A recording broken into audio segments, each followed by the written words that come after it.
Hello दोस्तों, नमस्कार। मेरा नाम है रोहित कुमार। आपका स्वागत है हमारे यूट्यूब चैनल पे। ओके, फिर से शुरुआत कर रहे हैं एक नए वीडियो की। त्रिकोणमिति का परिचय चला रहे थे। कक्षा 10 के लिए मैथमेटिक्स है। अरिहंत की किताब हमारे पास है। प्रश्नावली 10.1 खत्म हो चुकी थी, 10.2 की शुरुआत करनी है।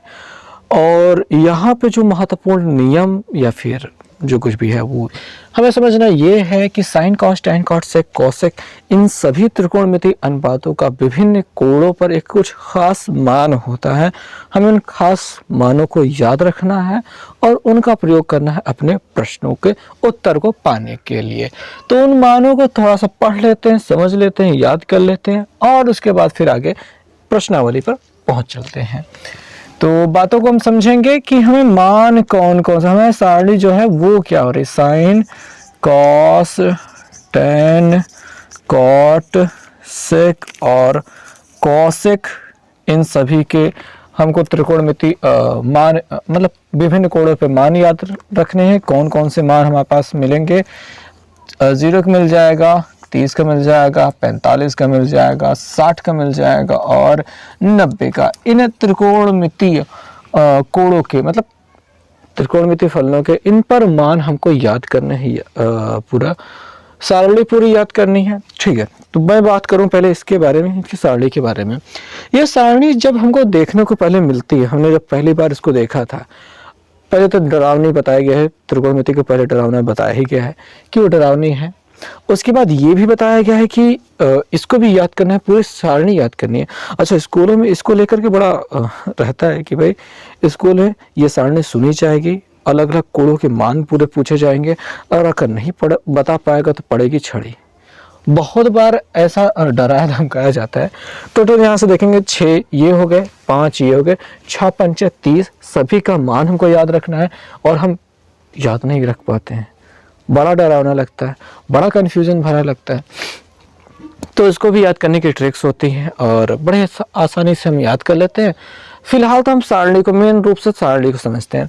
तो हमें याद सबसे सामान्य रूप से याद जो करना रहता है वो रहता है साइन का ये पूरा लिस्ट। साइन वाला याद कर लेंगे, बाकी पूरा याद हो जाएगा। हैं क्या सर, आप क्या कह रहे हैं? साइन वाला याद कर लो, पूरा याद हो जाएगा। ये कैसे पॉसिबल? दिखाते हैं कैसे पॉसिबल है। साइन 0 का मान 0 होता है, साइन 30 का मान 1/2 होता है, साइन 45 का मान 1/√2 होता है, साइन 60 का मान √3/2 होता है और साइन 90 का मान 1 होता है। ये हमने याद कर लिया। अब इसी को देखते हुए हम पूरा भरेंगे और इनको छोड़कर और कहीं नहीं जाने वाले हैं। कैसे? ध्यान से देखिए। साइन का आपने लिख लिया है, अगर आपको कॉस को लिखना है तो यही को उल्टे क्रम में लिखते चले जाओ। भाई इसको पहले लिख दो, इसको यहाँ पे लिख दो √3/2, इसको यहाँ पे लिख दो, यहाँ पे 1/2 आ जाएगा, यहाँ पे 0 आ जाएगा। है ना आसान? बिल्कुल बहुत ज़्यादा आसान है। कॉस की वैल्यू जो निकालने का काम है वो साइन वाले का उल्टे क्रम में लिखते चले जाओ। हो गया आसान, पूरी तरीके से खत्म हो गया। याद करना भी बहुत आसान है। आपको अगर आप साइन 0 का मान याद है, कॉस 0 का मान पूछा जाए, कॉस 0 का मान पूछा जाए तो आपको साइन 90 का मान याद करना है। साइन 90 का मान 1 होता है तो कॉस 0 का मान 1 होगा। ठीक। कॉस 45 का मान पूछा जाए, साइन 45 के बराबर होता है 1/√2। ऐसे ही बड़े आराम से बता सकते हो। इसका मान पूछा जाए, उसका मान बड़े आराम से बता सकते हो। अब बारी आ जाती है टैन की। तो टैन के लिए हमने एक चीज सीखी है। टैन जो होता है sine upon cos, tan theta बराबर होता है साइन अपॉन कॉस थीटा। तो टैन 0 बराबर हो जाएगा साइन 0 अपॉन कॉस 0, यानी 0 का मान, साइन 0 का मान 0 है बटे 1। 0/1 का मान क्या होता है? 0 होता है। ओके, यहाँ पे इतने बटे इतना करेंगे, ये मिल जाएगा। 1 ऊपर रहेगा, √3 नीचे रहेगा, 2 से 2 कट गया, 1/√3 मिल जाएगा। 45 का मान निकालेंगे, पूरे की पूरी वैल्यू कट जाएगी, 1 अकेले बचेगा, 1/1 बराबर 1। नीचे वाला 2 कट जाएगा, √3/1 रहेगा जो कि √3 के बराबर। 1/0 जब किसी संख्या में 0 से भाग किया जाता है तो भाग नहीं जाता है, अपरिभाषित हो जाता है। तो यहाँ पे भी अपरिभाषित, इनफाइनाइट, ये मिल जाएगा। बहुत ही आसानी से हमने टैन की वैल्यू निकाल ली। साइन का उल्टे क्रम में लिख दिया, कॉस को मिल गया, साइन अपॉन कॉस कर दिया तो टैन मिल गया। टैन के बाद अगर हमको कॉट को निकालना है तो जैसे हमने कॉस के लिए किया था साइन को देख करके, वैसे ही हमको कॉट के लिए करना है टैन को देख करके। इन सभी क्रमों को मतलब सभी संख्याओं को उल्टे क्रम में लिखते चले आएंगे। इनफाइनाइट लिख दिया, अंडर रूट 3 लिख दिया, 1 लिख दिया, 1/√3 लिख दिया और यहाँ पे 0 लिख दिया। ये हो गई कॉट की वैल्यू। बहुत आसान तरीके से खत्म हो गई बातें, समझ में आ गया होगा। बहुत ही हल्की चीजें हैं। अब सेक की बारी है। सेक जो होता है वो कॉस का उल्टा होता है। कॉस 0 का मान 1 है, हम इसको 1/1 कह सकते हैं। इसको उलट के लिख दो, 1/1 मिलेगा, यानी कि 1 का मिलेगा। तो कॉस 0 का मान 1 है, इसलिए सेक 0 का मान भी 1 ही है। इसको उलट के लिखो, 2/√3।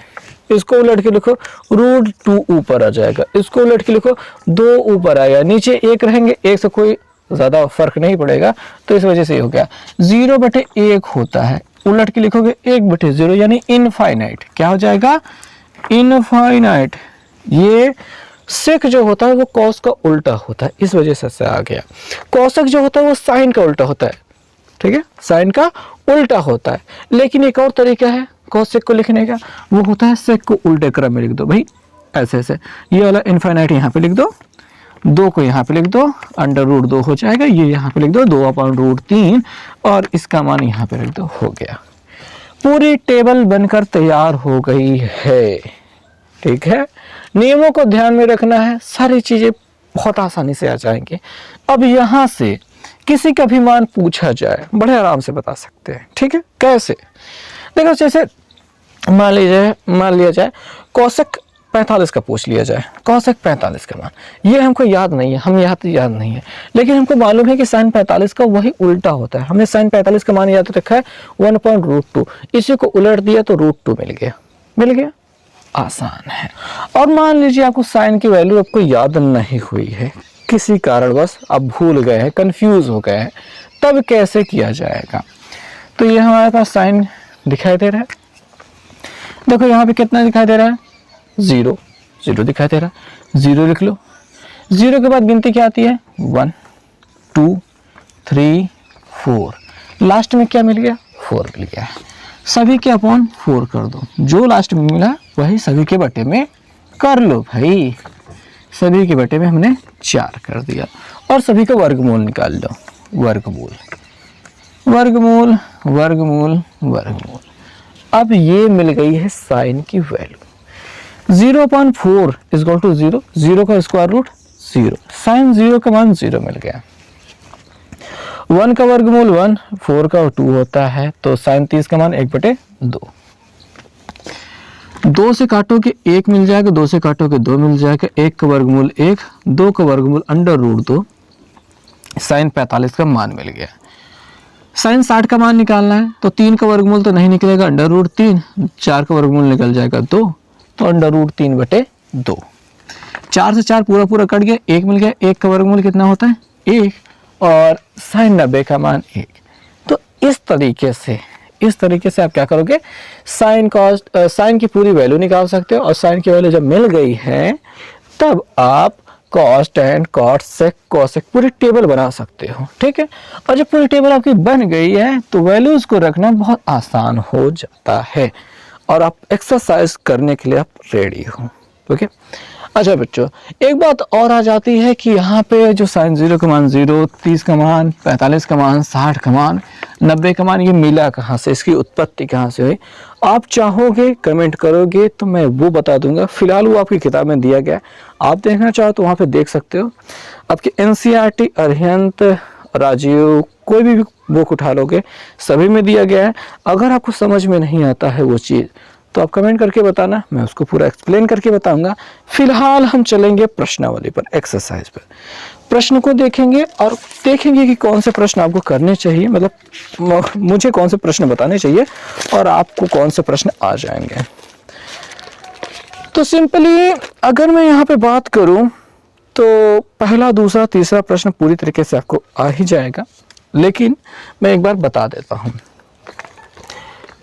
पहले प्रश्न की बात करेंगे, लिखा है साइन स्क्वायर 30 अंश प्लस कॉस स्क्वायर 45 अंश प्लस कॉस स्क्वायर 30 अंश, इतना सब कुछ लिखा गया है। हमको इनमें क्या करना है? मान रख देना है। साइन 30 का मान होता है 1/2, हमने रख दिया, और घाते 2 लगी है, स्क्वायर लगा है, इसकी वजह से यहाँ पे घाते 2 लगा दिए। अब देख लो भाई, ये अंदर की ओर लगा, हम यहाँ पे स्क्वायर कभी भी इधर नहीं लगाते हैं, उधर लगाना होगा तो ब्रैकेट में बंद करके लगाएंगे। साइन 30 का मान रख दिया, उसको स्क्वायर लगा तो स्क्वायर लगा दिया, ऐसा हो जाएगा। कॉस 45 साइन 45 के मान के बराबर होता है, तो जितना था उतना ही रखेंगे, 1/√2 स्क्वायर कर लेंगे, प्लस कॉस 30। देखो भाई कॉस 30 का मान जो होता है वो साइन 60 के बराबर होता है, √3/2 के बराबर, तो √3/2 रख लिया, घाते 2 लगा दिया। ठीक, बहुत अच्छी बात है।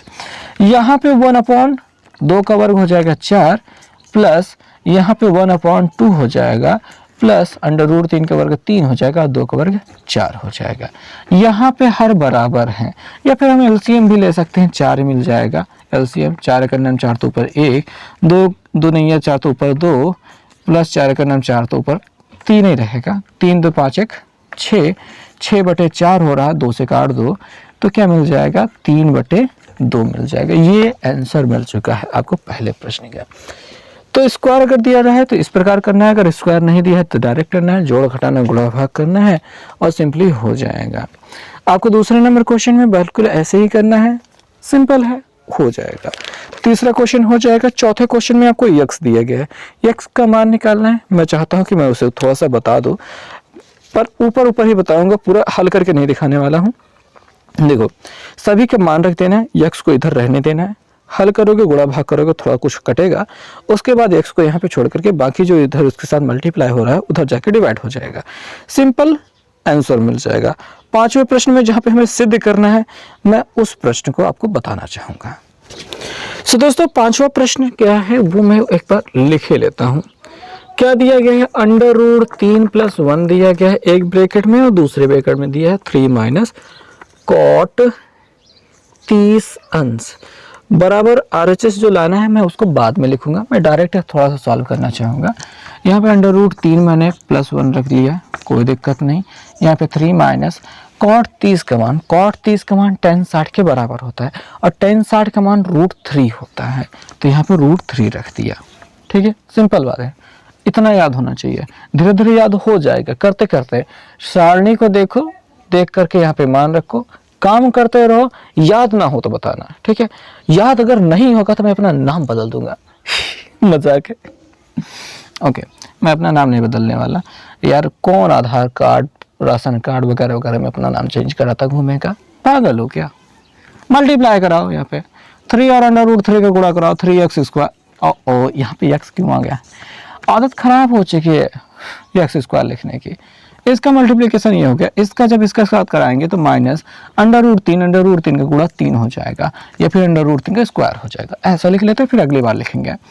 1 से करेंगे तो यहाँ पे +3 मिल जाएगा, इससे जब कराएंगे तो यहाँ पे -√3 मिल जाएगा। यहाँ पे 3√3 हो रहा है, यहाँ पे √3 का जब वर्ग करोगे तो 3 मिल जाएगा, +3 और -√3 हो रहा है।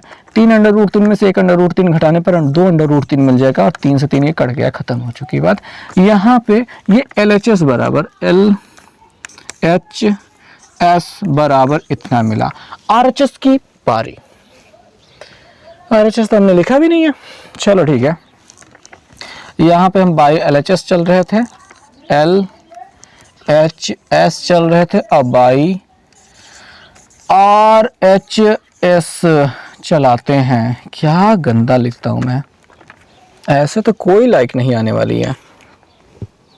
ओके, RHS क्या है भाई, ये है tan³ 60 डिग्री।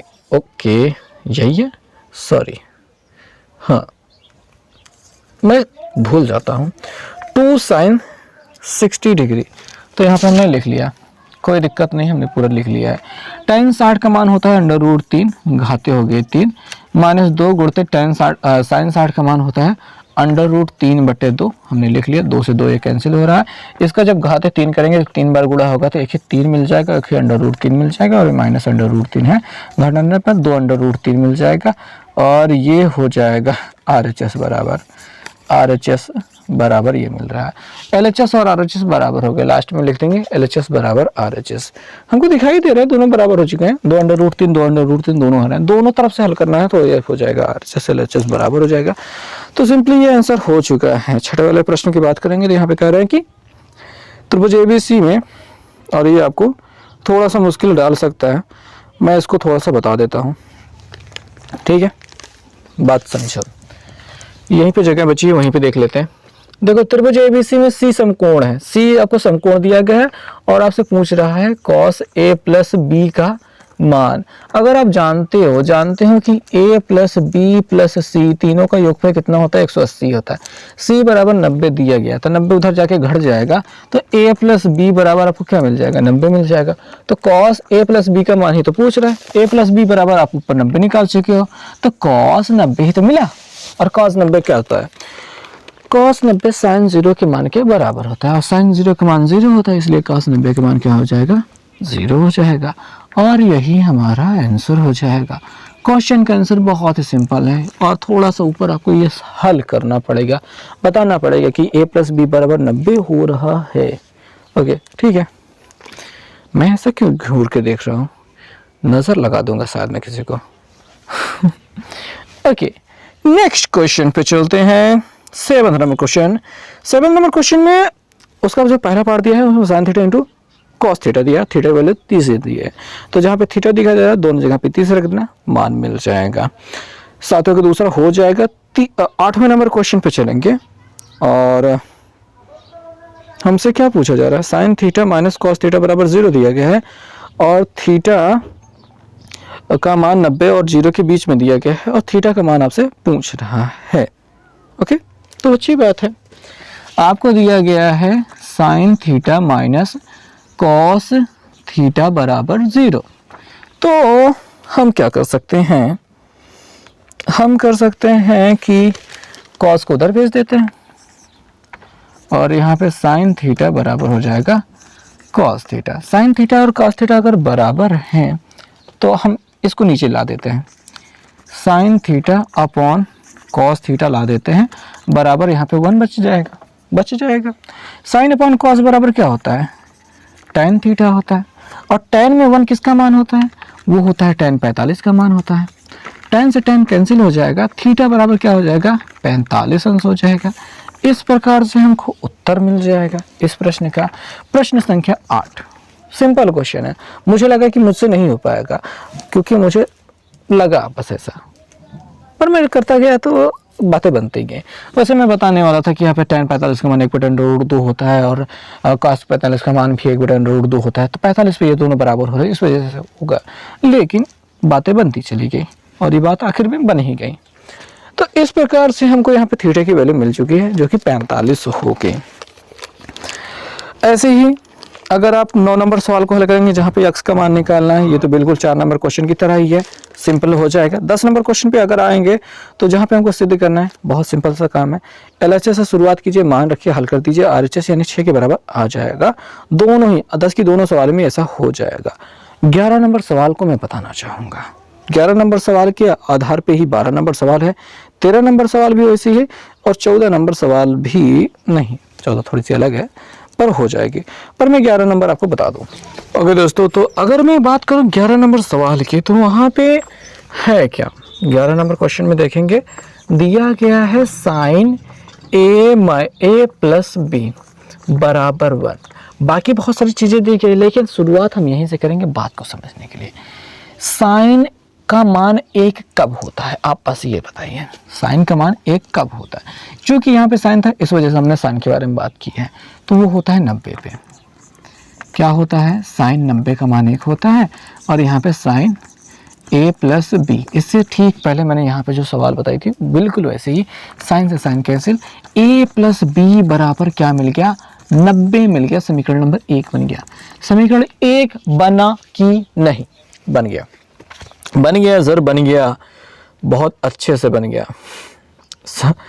इसका दूसरा पार्ट दिया गया, साइन a माइनस बी बराबर 1/2 दिया गया है, साइन a माइनस बी बराबर 1/2, 1/2 ही दिया है। साइन 30 का मान होता है 1/2, क्या होता है, साइन 30 अंश का मान होता है 1/2, तो साइन a माइनस बी बराबर साइन 30 हो रहा है, साइन से sine cancel, a minus B बराबर 30 अंश आपको मिला है। ये समीकरण नंबर 2 बन गया है। समीकरण नंबर 1, समीकरण नंबर 2, दोनों समीकरणों को अगर आप जोड़ देते हो तो a का मान मिल जाएगा, और a का मान अगर समीकरण 1 या 2 किसी में भी रख देते हो तो समीकरण b का मान मिल जाएगा। a और b का मान ही हमसे पूछा जा रहा है, साथ में कुछ डिटेल्स एक्स्ट्रा दी गई है कि a का मान b से बड़ा है वगैरह वगैरह, और इनका 90 से छोटा है वगैरह वगैरह दिया गया है। तो इन सारी चीज़ों का कोई मतलब नहीं, सवाल उतारते वक्त हम इसको साथ में उतार देंगे, बाकी कोई प्रयोग नहीं करेंगे, क्योंकि हमारे मान तो ऐसे ही मिलने वाले हैं जैसा हमको चाहिए। ठीक है, कोई प्रॉब्लम नहीं होने वाली है। ये बात समझ में आ गई होगी कि कैसे मैंने लाया है, इसको कैसे किया है। ठीक है, ये काम 12 नंबर क्वेश्चन में करना है, खुद कर पाओगे।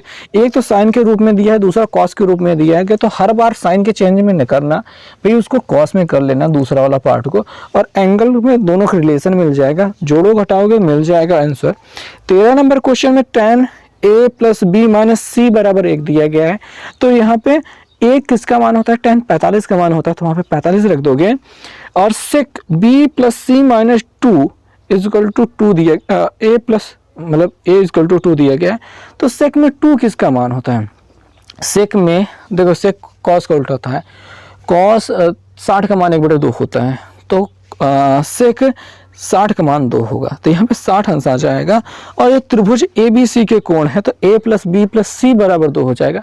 3 समीकरण बनाने पड़ेंगे, क्योंकि 3 कोणों का मान निकालना है, तो 3 समीकरण बनाने पड़ेंगे।